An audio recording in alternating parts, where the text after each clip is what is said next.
September 22 ಸೋಮವಾರದಿಂದ ಅತ್ಯಂತ ಶ್ರೇಷ್ಠವಾದ ಶರನ್ನವರಾತ್ರಿ ಅಥವಾ ಶಾರದೀಯ ನವರಾತ್ರಿ ಪ್ರಾರಂಭವಾಗುತ್ತದೆ. ಈ ಹಬ್ಬವನ್ನು ದುರ್ಗಾ ದೇವಿಗೆ ಸಮರ್ಪಿಸಲಾಗಿದೆ. ಈ ವರ್ಷದ ಶರನ್ನವರಾತ್ರಿಯು ಬಹಳ ವಿಶೇಷವಾಗಿದೆ.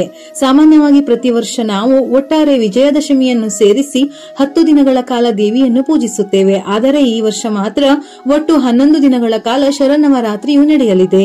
ನವರಾತ್ರಿಯು ದುರ್ಗಾ ದೇವಿಗೆ ಸಮರ್ಪಿತವಾದ ಮಂಗಳಕರವಾದ ಹಿಂದೂ ಹಬ್ಬವಾಗಿದೆ. ಶಕ್ತಿಯ ಅಧಿದೇವತೆಯಾದ ದುರ್ಗಾ ದೇವಿಯು ಮಹಿಷಾಸುರ ಎಂಬ ರಾಕ್ಷಸನೊಂದಿಗೆ 9 ದಿನಗಳ ಕಾಲ ಹೋರಾಡಿದಳು. ನಂತರ ನವಮಿಯ ರಾತ್ರಿ ಅವನನ್ನು ಕೊಂದಳು. ಅಂದಿನಿಂದ ದೇವಿಯನ್ನು ಮಹಿಷಾಸುರ ಮರ್ದಿನಿ ಎಂದು ಕರೆಯುತ್ತಾರೆ. ಅಂದಿನಿಂದ ತಾಯಿ ದುರ್ಗೆಯ ಶಕ್ತಿಗೆ ಸಮರ್ಪಿತವಾದ ನವರಾತ್ರಿಯ ಉಪವಾಸವನ್ನು ಆಚರಿಸುವಾಗ ಅವಳ 9 ರೂಪಗಳನ್ನು ಪೂಜಿಸಲಾಗುತ್ತದೆ. ಅಂದರೆ ನವರಾತ್ರಿಯ 9 ದಿನಗಳಲ್ಲಿ ಪ್ರತಿದಿನವೂ ವಿಭಿನ್ನ ರೀತಿಯ ಪೂಜೆಯನ್ನು ನಡೆಸಲಾಗುತ್ತದೆ. ನವರಾತ್ರಿಯ ದಿನಗಳಲ್ಲಿ ದುರ್ಗಾ ಪೂಜೆಯನ್ನು ಮಾಡುವುದರಿಂದ ಆಕೆಯ ಕೃಪೆಯಿಂದ ಜೀವನದ ಎಲ್ಲಾ ಅಡೆತಡೆಗಳು ನಿವಾರಣೆಯಾಗುತ್ತದೆ. ಇನ್ನೊಂದು ದಂತಕಥೆಯ ಪ್ರಕಾರ ಭಗವಾನ್ ಶ್ರೀರಾಮನು ದುಷ್ಟ ರಾವಣನನ್ನು ಕೊಂದು ಒಳಿತನ್ನು ವಿನಾಶದಿಂದ ರಕ್ಷಿಸಿದನು. ಈ ಉದ್ದೇಶವನ್ನು ಸಾಧಿಸಲು ನಾರದನು ನವರಾತ್ರಿಯ ವ್ರತದ ಆಚರಣೆಗಳನ್ನು ಮಾಡಲು ಶ್ರೀರಾಮನನ್ನು ವಿನಂತಿಸಿದನು.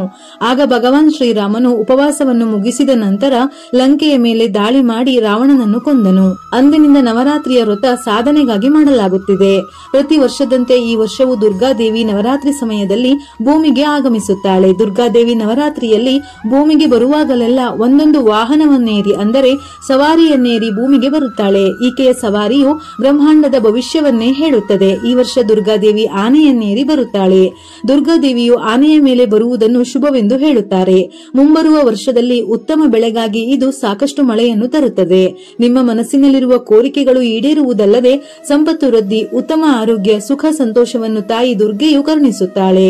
ಶರನ್ನವರಾತ್ರಿಯು ಪಂಚಾಂಗದ ಪ್ರಕಾರ ಆಶ್ವಯುಜ ಮಾಸದ ಶುಕ್ಲ ಪಕ್ಷದ ಪ್ರತಿಪದ ತಿಥಿ ಸೋಮವಾರ ಸೆಪ್ಟೆಂಬರ್ 22 ಬೆಳಗಿನ ಜಾವ 1:23 ಪ್ರಾರಂಭವಾಗಿ ಸೆಪ್ಟೆಂಬರ್ 23 ಬೆಳಗಿನ ಜಾವ 2:55 ಕೊನೆಗೊಳ್ಳುತ್ತದೆ. ಉದಯ ತಿಥಿಯ ಪ್ರಕಾರ ಈ ಶಾರದೀಯ ನವರಾತ್ರಿಯು ಸೋಮವಾರ ಸೆಪ್ಟೆಂಬರ್ 22ರಿಂದ ಪ್ರಾರಂಭವಾಗಿ ಉತ್ಸವವು ಗುರುವಾರ ಅಕ್ಟೋಬರ್ 2ರಂದು ಮುಕ್ತಾಯಗೊಳ್ಳಲಿದೆ. ಕಲಶ ಸ್ಥಾಪನೆಯ ದಿನಾಂಕ ನವರಾತ್ರಿಯ ಮೊದಲ ದಿನ ಅಂದರೆ ಸೆಪ್ಟೆಂಬರ್ 22ರಂದು ಕಲಶವನ್ನು ಸ್ಥಾಪಿಸಲಾಗುತ್ತದೆ. ದುರ್ಗಾದೇವಿಯ ಮೊದಲ ರೂಪವಾದ ಶೈಲಪುತ್ರಿಯನ್ನು ಈ ದಿನ ಪೂಜಿಸಲಾಗುತ್ತದೆ. ಈ ವರ್ಷ ಘಟಸ್ಥಾಪನೆಗೆ ಅಂದರೆ ಕಲಶ ಸ್ಥಾಪನೆಗೆ ಶುಭ ಮುಹೂರ್ತ ಸೆಪ್ಟೆಂಬರ್ 22ರಂದು ಬೆಳಿಗ್ಗೆ 6:01 7:46 ಇರುತ್ತದೆ. ಇದರೊಂದಿಗೆ ಕಲಶ ಸ್ಥಾಪನೆಗೆ ಮತ್ತೊಂದು ಶುಭ ಮುಹೂರ್ತವಿದೆ. ಅದು ಅಭಿಜಿತ್ ಮುಹೂರ್ತ. ಇದು ಬೆಳಿಗ್ಗೆ 11:41 ಮಧ್ಯಾಹ್ನ 12:49 ಇರುತ್ತದೆ. ಈ ಸಮಯದಲ್ಲಿ ದಸರಾ ನವರಾತ್ರಿ ಉತ್ಸವಕ್ಕಾಗಿ ಕಲಶವನ್ನು ಪ್ರತಿಷ್ಠಾಪಿಸಬಹುದು. ಆಶ್ವಯುಜ ಮಾಸ ಶುಕ್ಲ ಪಕ್ಷದ ಅಷ್ಟಮಿ ತಿಥಿಯಂದು ದುರ್ಗಾಷ್ಟಮಿಯನ್ನು ಆಚರಿಸಲಾಗುತ್ತದೆ. ಈ ವರ್ಷದ ದುರ್ಗಾಷ್ಟಮಿ ಮಂಗಳವಾರ ಸೆಪ್ಟೆಂಬರ್ 30ರಂದು ಬರುತ್ತದೆ. ಈ ದಿನ ಕನ್ಯಾ ಪೂಜೆ ಸಹ ನಡೆಯುತ್ತದೆ. ಮಹಾನವಮಿ ಹಿಂದೂ ಕ್ಯಾಲೆಂಡರ್ ಪ್ರಕಾರ ಈ ವರ್ಷ ಮಹಾನವಮಿ ಹಾಗೂ ನವಮಿ ಹೋಮವನ್ನು ಬುಧವಾರ ಅಕ್ಟೋಬರ್ 1ರಂದು ಆಚರಿಸಲಾಗುತ್ತದೆ. ಶರನ್ನವರಾತ್ರಿ 2025 ದಿನಾಂಕಗಳು ಹಾಗೂ ದೇವಿಯ ಅಲಂಕಾರ. ಈ ವರ್ಷ ವಿಜಯದಶಮಿ ಸೇರಿ 11 ದಿನ ನವರಾತ್ರಿ ಬಂದಿರುವ ಕಾರಣ ದೃಕ್ ಮತ್ತು ಬಗ್ಗೋಣ ಪಂಚಾಂಗದ ಸಂಪ್ರದಾಯವನ್ನು ಅನುಸರಿಸುತ್ತಿದ್ದವರು ಈ ಕೆಳಗಿನ ದಿನ ಮತ್ತು ದೇವಿಯ ಅಲಂಕಾರವನ್ನು ಅನುಸರಿಸಿ. ನವರಾತ್ರಿಯ ಮೊದಲ ದಿನ ಸೆಪ್ಟೆಂಬರ್ 22 ಸೋಮವಾರ ಶೈಲಪುತ್ರಿ ಅವತಾರ ಪೂಜೆ ಕಲಶ ಸ್ಥಾಪನಾ ದಿನ. ನವರಾತ್ರಿಯ 2ನೇ ದಿನ ಸೆಪ್ಟೆಂಬರ್ 23 ಮಂಗಳವಾರ ಅಮ್ಮನವರ ಬ್ರಹ್ಮಚಾರಿಣಿ ಪೂಜೆಯ ದಿನ. ನವರಾತ್ರಿಯ 3ನೇ ದಿನ ಸೆಪ್ಟೆಂಬರ್ 24 ಬುಧವಾರ ಚಂದ್ರಘಂಟಾ ಮಾತಾ ಆರಾಧನಾ ದಿನ. ನವರಾತ್ರಿಯ 4ನೇ ದಿನ ಸೆಪ್ಟೆಂಬರ್ 25 ಗುರುವಾರ ಚಂದ್ರಘಂಟಾ ದೇವಿಯ ಆರಾಧನೆಯನ್ನೇ ಮಾಡಬೇಕು. ನವರಾತ್ರಿಯ 3 ಮತ್ತು 4ನೇ ದಿನ ಅಂದರೆ ಬುಧವಾರ ಮತ್ತು ಗುರುವಾರ ಎರಡೂ ದಿನ ಸೂರ್ಯೋದಯದ ಸಮಯದಲ್ಲಿ ತೃತೀಯ ತಿಥಿ ಇರುವ ಕಾರಣ ಎರಡೂ ದಿನವನ್ನು ಸಹ ನವರಾತ್ರಿಯ 3ನೇ ದಿನವೆಂದೇ ಪರಿಗಣಿಸಿ ತಾಯಿ ಚಂದ್ರಘಂಟಾ ದೇವಿಯನ್ನು ಆರಾಧಿಸಬೇಕು.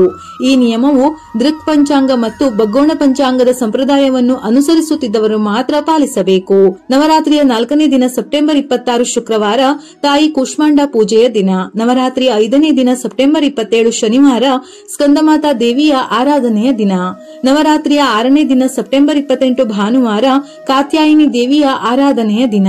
ನವರಾತ್ರಿಯ 7ನೇ ದಿನ ಸೆಪ್ಟೆಂಬರ್ 29 ಸೋಮವಾರ ಸರಸ್ವತಿ ಆವಾಹನ ಕಾಳರಾತ್ರಿ ಆರಾಧನೆಯ ದಿನ. ನವರಾತ್ರಿ 8ನೇ ದಿನ ಸೆಪ್ಟೆಂಬರ್ 30 ಮಂಗಳವಾರ ತಾಯಿ ಮಹಾಗೌರಿಯ ಆರಾಧನೆ ಜೊತೆ ಸರಸ್ವತಿ ಪೂಜೆ.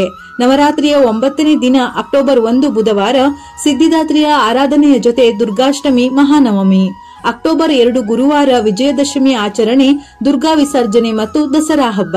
ಇನ್ನು ಒಂಟಿಕೊಪ್ಪಲ್ ಪಂಚಾಂಗದ ಸಂಪ್ರದಾಯವನ್ನು ಅನುಸರಿಸುತ್ತಿದ್ದವರು ಈ ಕೆಳಗಿನ ದಿನ ಮತ್ತು ದೇವಿಯ ಅಲಂಕಾರವನ್ನು ಅನುಸರಿಸಿ. ನವರಾತ್ರಿಯ ಮೊದಲ ದಿನ ಸೆಪ್ಟೆಂಬರ್ 22 ಸೋಮವಾರ ಶೈಲಪುತ್ರಿ ಅವತಾರ ಪೂಜೆ ಕಲಶ ಸ್ಥಾಪನಾ ದಿನ. ನವರಾತ್ರಿಯ ಎರಡನೇ ದಿನ ಸೆಪ್ಟೆಂಬರ್ 23 ಮಂಗಳವಾರ ಅಮ್ಮನವರ ಬ್ರಹ್ಮಚಾರಿಣಿ ಪೂಜೆಯ ದಿನ. ನವರಾತ್ರಿಯ ಮೂರನೇ ದಿನ ಸೆಪ್ಟೆಂಬರ್ 24 ಬುಧವಾರ ಚಂದ್ರಘಂಟಾ ಮಾತಾ ಆರಾಧನಾ ದಿನ. ನವರಾತ್ರಿಯ ನಾಲ್ಕನೇ ದಿನ ಸೆಪ್ಟೆಂಬರ್ 25 ಗುರುವಾರ ಕೂಷ್ಮಾಂಡ ಪೂಜೆಯ ದಿನ. ನವರಾತ್ರಿಯ ಐದನೇ ದಿನ ಸೆಪ್ಟೆಂಬರ್ 26 ಶುಕ್ರವಾರ ಸ್ಕಂದಮಾತಾ ದೇವಿಯ ಆರಾಧನೆಯ ದಿನ. ನವರಾತ್ರಿಯ ಆರನೇ ದಿನ ಸೆಪ್ಟೆಂಬರ್ 27 ಶನಿವಾರ ಸ್ಕಂದಮಾತಾ ದೇವಿಯ ಆರಾಧನೆಯನ್ನೇ ಮಾಡಬೇಕು.